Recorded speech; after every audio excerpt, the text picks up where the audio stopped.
Hello, mega mega love shout out. Welcome. I love Banawe. Ayan. So yan yung I love Banawe.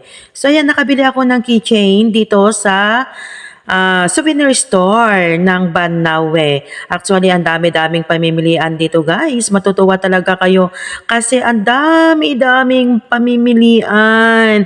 Naka-emphasize diyan yung kanilang kultura, ayan, Ifugao culture.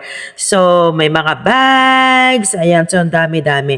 So, yan yung Welcome Banawe. Ayan, so andyan yung mga stores na ang dami-dami na pwedeng pamimilian ng mga souvenir. Bibili tayo ng mga souvenir, ayan, para may remembrance tayo. May mga souvenirs tayo, ayan, from Banawe. Ayan, nakabili ako ng pagkain din, banana brittle at saka yung biscuit nila.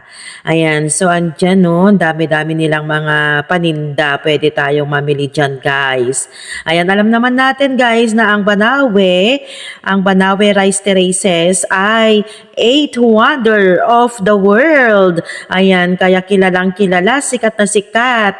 Halos lahat sa buong mundo ay kilalang kilala ang Banawe Rice Terraces. Kaya ako naman ay very proud na nakapunta dito sa Banawe Rice Terraces.